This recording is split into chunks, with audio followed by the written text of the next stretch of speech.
Hi, hey, hello, and welcome. I am Kirsten, this is Tristan, and we are Haseya Inc. Welcome to our Monday Conscious Conversation.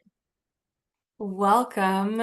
We have talked to you about this series, just a beautiful little mini series here about just having more happiness in our life.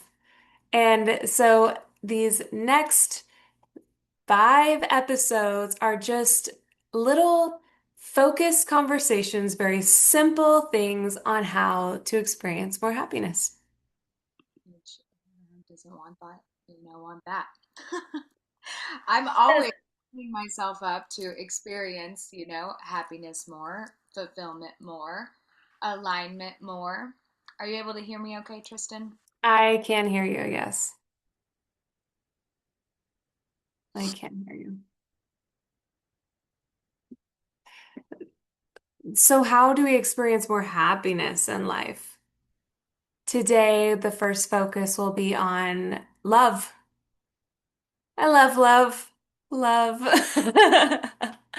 But really we're not just talking about romantic love, but we're talking about the energetics of love, the vibration of love, the choice to live from love, this active embodiment of love. Absolutely. And when we say not romantic love, bringing that back to ourselves, love internally. So when we're saying more love in our life, yes, that's going to look like maybe a partner, a family, friends, all of the things, but really in actuality, the vibration of love within the self, right? Yeah, how we show up for ourselves and how we express that, with others and things that we actively choose at life. Because when we think about happiness, love is like that core frequency. It really is because it is the core of what we are. So really, we could wrap this whole episode up and be done right now and talk about how, love is our core frequency. So it's walking back to that core space within us and being able to kind of get through all those layers, like take off some of these layers, see through them. And that's kind of what we're talking about today. Absolutely. If you haven't caught the episode before this, we go into embodiment. We really recommend listening to it. It's just a beautiful principle and understanding of the way we be is the way in which we life. So when we're saying things like core and foundation and frequency, who is it that you are on a day-to-day basis? Taking a snapshot of that, getting really clear on what that commitment is, and then allowing ourselves to take these principles, these little directions to allow more happiness in. So, when we say words like frequency, Tristan, what does that mean for maybe some of our listeners that aren't um, well versed in that terminology or kind of a little standoffish? Yeah, so just talking the energetics of life, from a spiritual psychology standpoint, we always come back to it's one creator that is the backing of everything.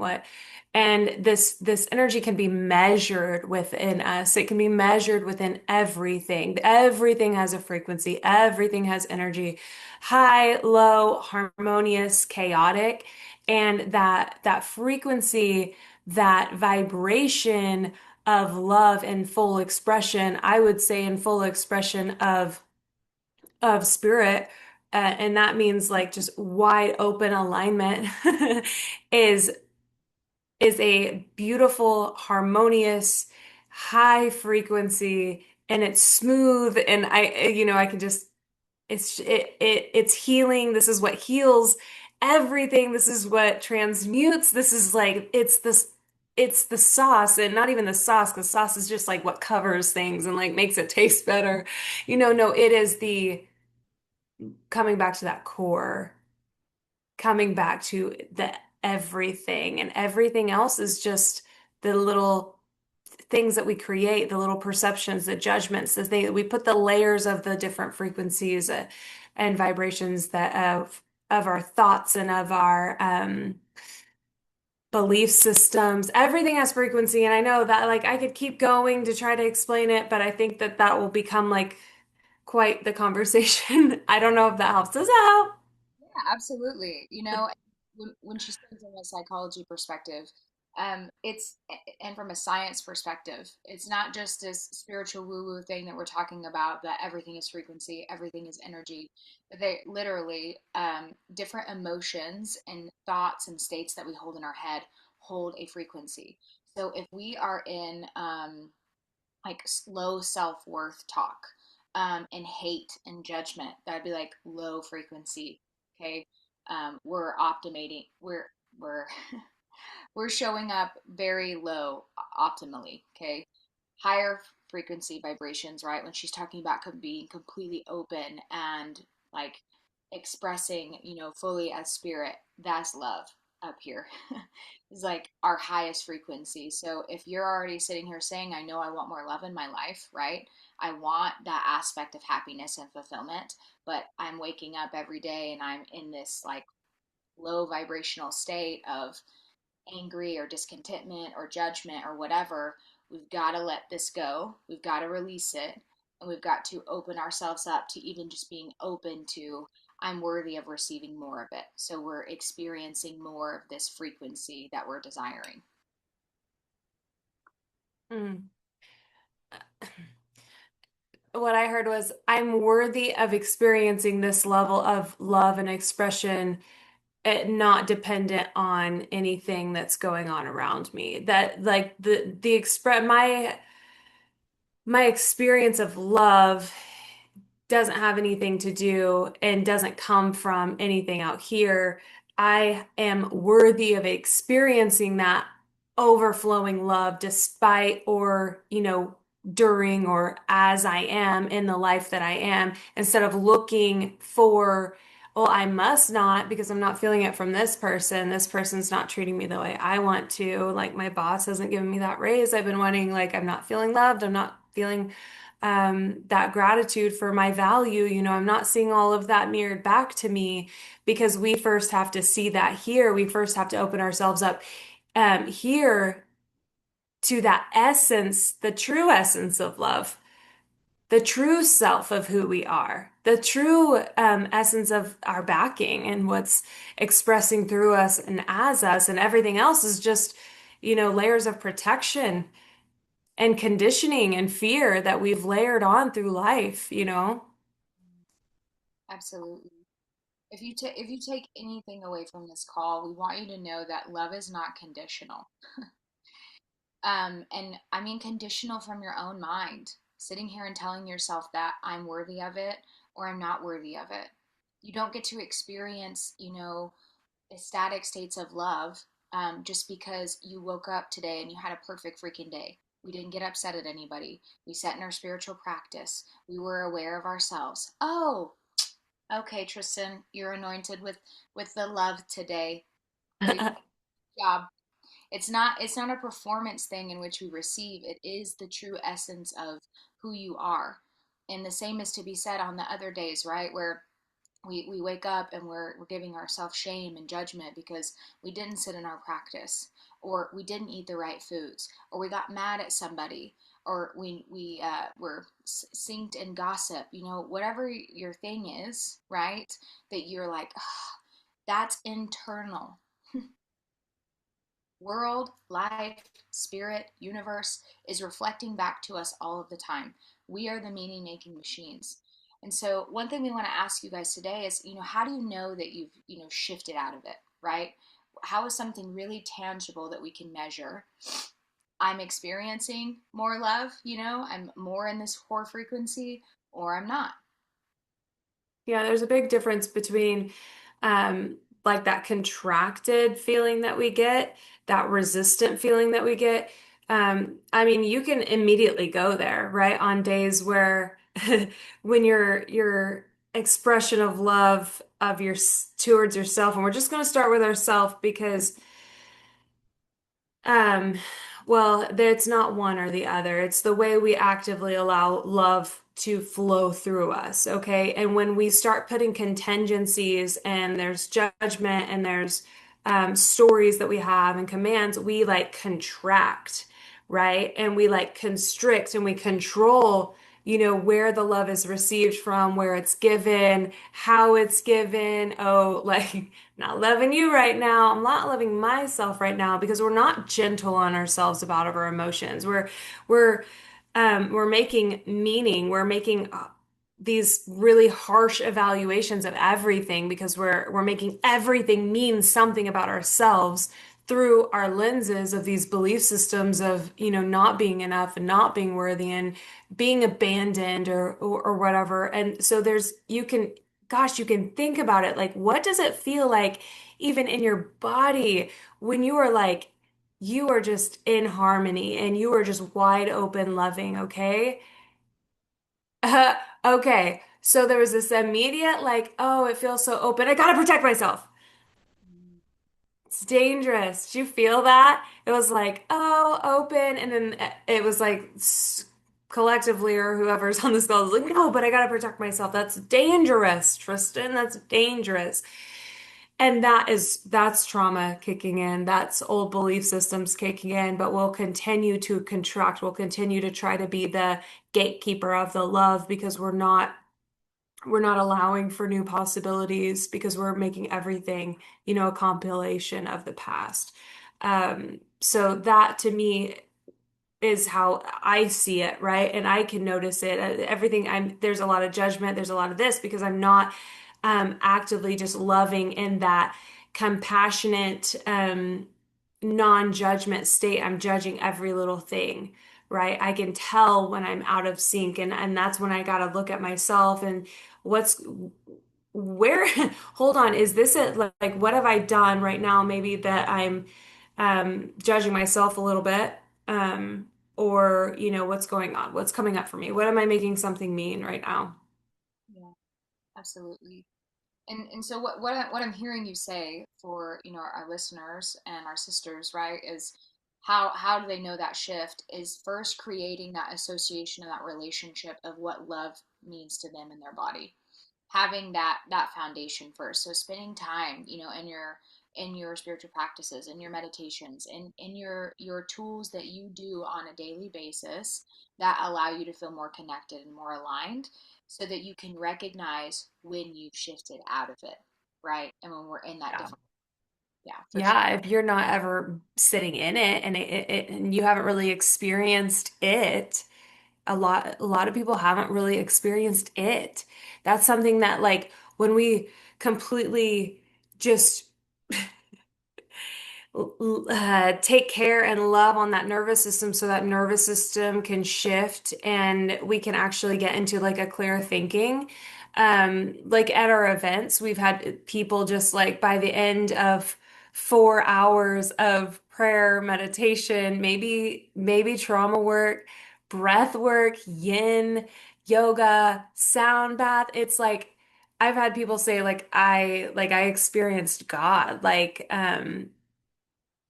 In this room because they were settled enough, regulated enough, calm enough, still enough to feel that love moving through them. And when we are constantly just letting ourselves be bombarded by life and not taking the responsibility to be in daily practice to where we're allowing ourselves to be in that experience, that alignment, that peace, that quiet, that stillness to where we're just like opened up like a lotus flower, just receiving all the love, but also just expressing all of the love so openly. Um, we don't experience it, so we're constantly just ping-ponging and we're just not aren't experiencing it at all because everything's just bounce. It's hard to explain how much we just bounce from one judgment to another and one meaning, one experience we made meaning about to another that we're just like, we're not in touch with anything in here because we're so far out here all the time. So yes, the daily practice, the doing the things that make you feel at that peace and love, and for goodness sake, allowing yourself to love people without conditions and without fear, and that takes work, but also doing it allows you to experience it more and more and more and living in love and watching where you're judging and watching where you're criticizing yourself. And um we have to, it's a practice, it's a choice, and happiness is a practice and choice. But love is it's a value, right? It's a value to embody. Absolutely, sister. Very, very beautifully said. We would be remiss to not address probably like a, I don't want to say a hot topic as much anymore, but especially for women, we're really targeted around self-love and what that looks like. So when you were talking about being in those practices, taking those times for ourselves, I've been, I don't want to say a victim to it, but I've taken other people's versions of what that means and what I need to do for myself, and implemented that, which ultimately led me to the work that we do now, right? It was self Yeah. was I was going to get my hair done, and I was getting my nails, and I was going to get a massage, and I was doing these things. I would go out and I would drink with the girls, and I would bitch about my life and talk about all the things. And yet, what do you think happened? Even after I spent all the money and I did all the things that was all external to me, I was not experiencing any more love. I'd be like, ooh, my brows are on fleek, but my heart is jaded. uh, Oh, yeah, I love that. That's good. I'm just loving you. because we're so similar and yet so different in the ways that we've shown up in different periods of her life. So I see her envisioning versions of me early on. But talking to you guys about self love, and what Yeah. that actually means, like tangible prompts and things that you can start to implement in your day to day of internally nurturing that self love with yourself. Yes. And also, I want to touch on the fact that we have to so deeply, put these little things together, maybe create practices that allow us to see ourselves, to witness all the versions of ourselves, be able to love every version of ourselves so we can open up to express and receive more love. But also this idea that like love with a partner, um, or anybody in general is only is if it's it only has to be a good experience all the time. That's love. Like it only has to be rose petals and perfection all the time, or else we restrict the love and we hold it back, or we don't get in a relationship because we're like, oh my gosh, I can't handle, that. And the thing is there's so much beauty in allowing yourself to be, and I'm not saying go be in a relationship, go get married, or this isn't what I'm saying. It's just being that in that vulnerable space of love and relationship with others and being able to do it in a way that you're growing so that you're not loving through these limited belief patterns and commands of old and being able to hold that space for somebody else to also move through how they've been loved and what they don't, we have to choose to stay so present in the now to just love each other. And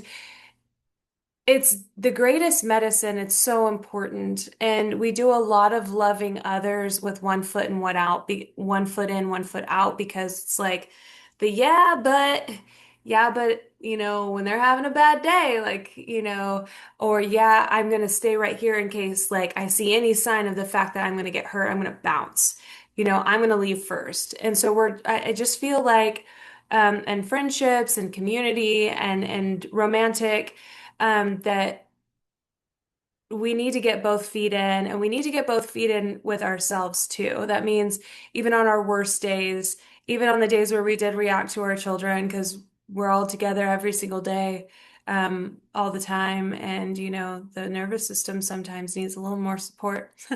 Talking from personal experience. Even on those days that we love ourselves so wholesome and then we allow ourselves to, give ourselves the extra time that we need, get in practice and get in alignment and start breaking the fucking patterns. Stop breaking these old cycles. It's time. It's time to be able to express more of this love and experience it, right? Play in it, create with it. It's the absolute essence of life. Yeah. I feel your excitement.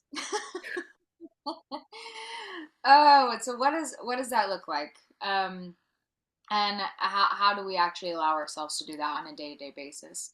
We're going to be gentle, with ourselves and with our emotions. So we teach our clients to have their I am statements, their life purpose statements in each 4 areas of their life. Um, Getting really clear about that today. Sitting down this week and being like, what do I want to say to myself? What is going to snap me back to this space to remembering that I am worthy and capable of love and being at this frequency and at this vibration. Okay. And sometimes it's a bridge thought. Sometimes, it's I am that, right? I am worthy of experiencing love in my life.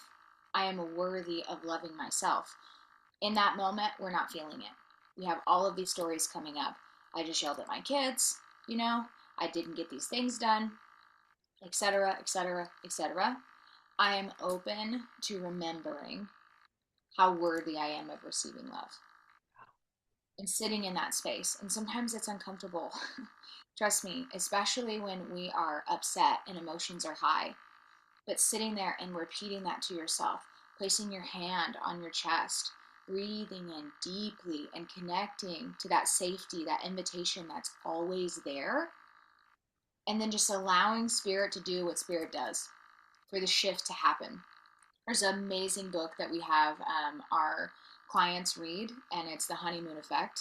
And one of the things that it talks about is when you're in an upset with your partner and you separate because you know that you're out of alignment, you're out of whack, Jack. You need to come back to center because we're attacking, we're projecting, we're all out here. Yeah. And the woman goes and she sits in front of the mirror and she looks at herself and she's like, "Am I committed to being right now, or am I committed to being in love?" And she says it over and over and over again until she's back into the vibration of being love, receiving love.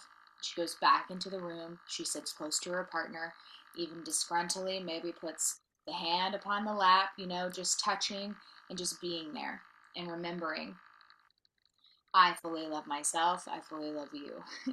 I am here. This is what I'm committed to. Right. And just having these things, they don't have to rhyme like that, but things that you say to yourself that work for you. Okay. Stop taking the little snapshots off of Instagram and listen to your heart of what you need to speak for yourself to keep you in alignment into the trajectory of the life that you're wanting to live. Absolutely. And instead of just taking those things off Instagram, like you said, as far as like affirmations or things to say, they don't mean anything if you don't feel them, if you don't have any belief in them, if you have other beliefs that are like actually battling it in that moment. It's the strongest one that's win. It's the one that's most patterned that's going to win if we don't believe in what we're saying. So those bridge thoughts are huge.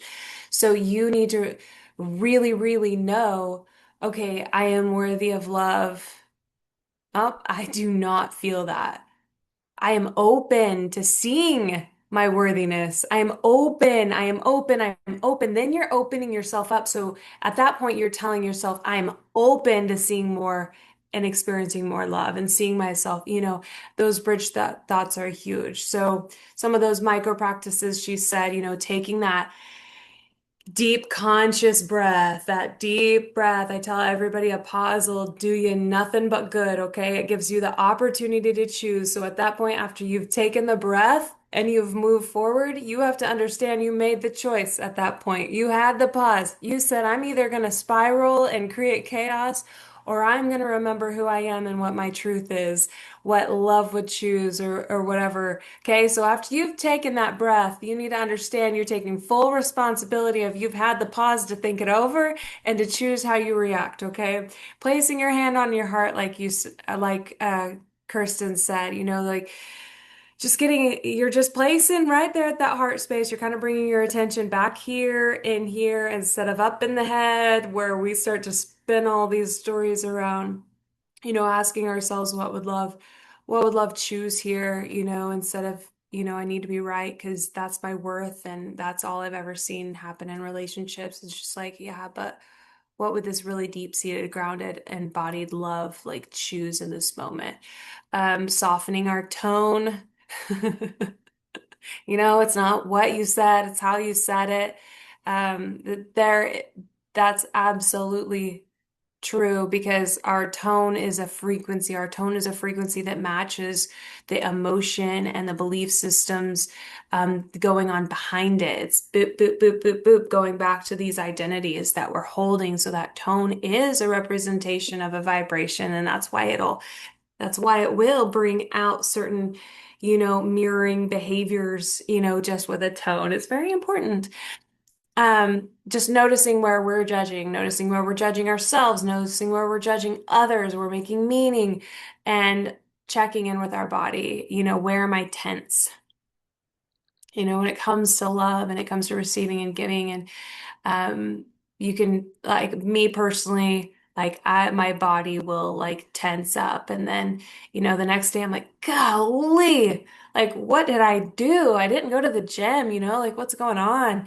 And really, if you in the moment can do a scan, you can really actually get a lot of things relaxed in that moment because you got to realize where you're tensing up, and when you're tensing up, it means you're resisting something. And that resistance is that receiving of love because we're not worthy of it. We have a story against it. We're protecting ourselves from some layers of something, or we're controlling it out. Outside, but it gets to be simple, it gets to be subtle, but when it's daily, it starts to make big changes. Yeah. Yeah, but if I am in the essence of love, okay, at a core foundation, that's who I am. You're telling me I can have these, succinct statements to myself, take some deep breaths, and I can come back, and then my life can be different. I can start experiencing, more love. There's a big piece of this that we have to talk on today, which is your patterns. We've talked about beliefs a little bit, right? Your traumas and your experiences. Tristan's given us lots of visuals, right, of expanding and then contracting. Those are your individual experiences that you've input because you are data, you are software. You have been establishing what love is, what it means to be love, what it means, to receive love your whole life. However old you are, it's been established. The great part is that it doesn't have to stay that way. Just like we can give an upboot to our software, okay? We can give it new data, we can plug it in, and we can teach it to do new things. We can do that same thing for ourselves. So this week, sinking in and looking at what are my blocks? What are my fears? What are my judgments about love? What is getting in the way of me receiving that which I'm desiring? And some of you already know. You've been doing this so long that you're like, I don't even need to take a course or read a book. I know my sabotage. Some of you are like, I know the same thing's been coming up, but I don't know what it is or what keeps blocking me from it. I just know I keep ending up with this empty space in my heart and just feeling more separated, more disconnected from anything ever. We have a course that you can take that really helps you to start recognizing this. We obviously offer coaching to help you uncover all of your subconscious patternings and beliefs. But that piece right there is the boulder in the road that is keeping you from getting from where you're at now to where it is that you're desiring to be.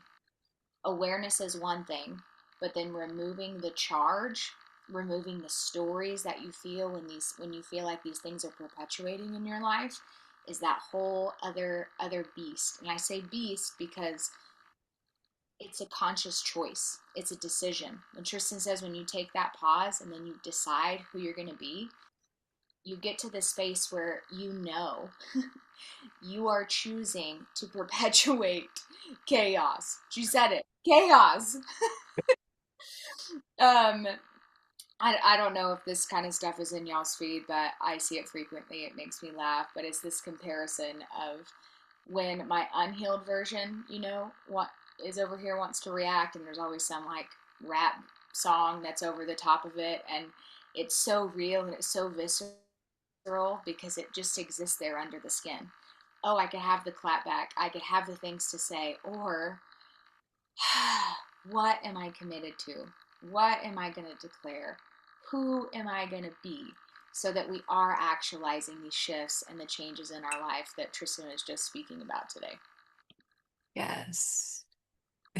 Yes, I tell you that that person is going to exist. It's going to be ready. Put me in, coach. I know how to do this. And it will step in without even that conscious choice if we are distracted, our nervous system is whack, we're not present, so we're all in all these different places. We're maybe replaying old things in our head about that conversation we had last night, and then some random person ends up in our field, and our subconscious mind's like, hey, you know what? It's fine. I know you're busy. I'm going to take over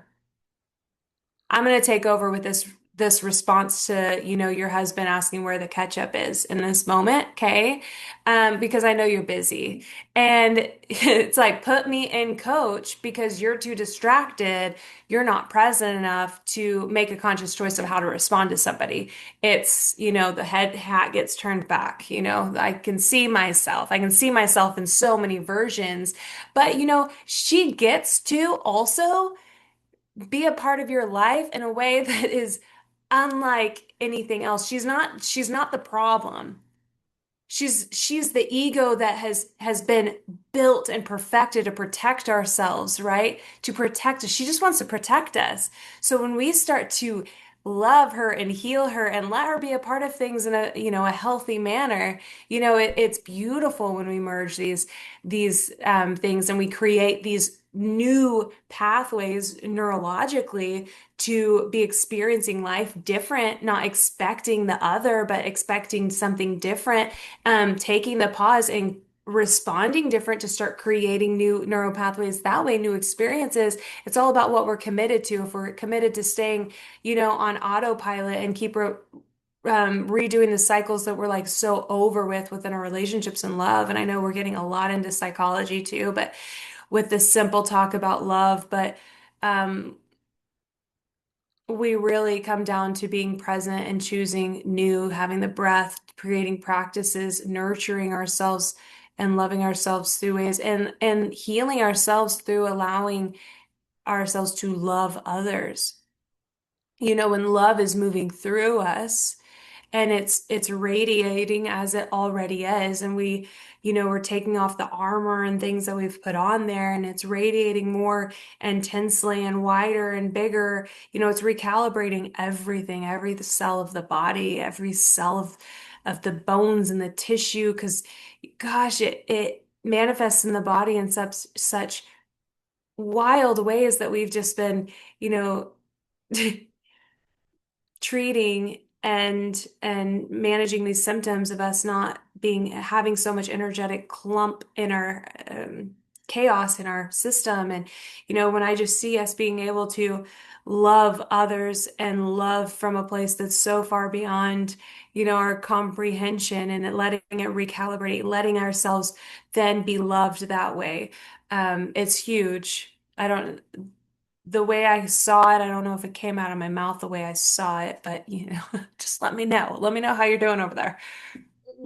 What came through for me was like this like field of muck, right? Like where it's just like this tar that we're like stepping in that feels just Yeah. so heavy, and the meanings and the things and all the stuff that we placed upon it to get to this part now in life where sometimes it out pictures is like this is life, you know this is what friendship is, this is who women are, this is what partnership is, this is what motherhood is, and we accept it because that's what our experience, what we've allowed our experiences to be over and over and over again. And the invitation today is, what if we didn't put meaning behind things?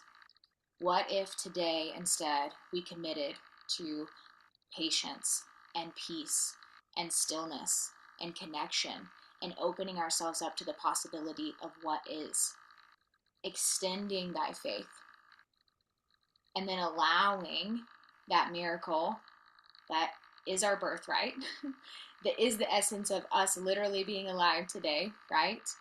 To be, and what is that for you? Sit in that vision today. Close your eyes. If I am self actualizing as this soft and compassionate and reverent individual, how does she experience her day? How does she experience love? Mm. How? Mm. Oh my gosh. As we move into this happiness series, just remember that happiness isn't found. Perfect. The dramatic pause for you to think about that for a second because we've been chasing this endless road to happiness our whole lives. Is it this next thing that's going to do it? Is it the new car that's going to do it? Is it this new job that's going to do it? Is it me getting at the top of the corporate ladder? Is it this? Is it that? Is it that man? Is it that woman? Is it, we are always searching for happiness.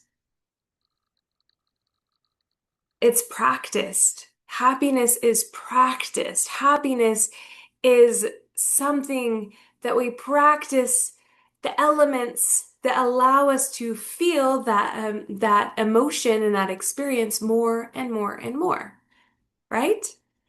But it's chosen. And love is the first place to begin.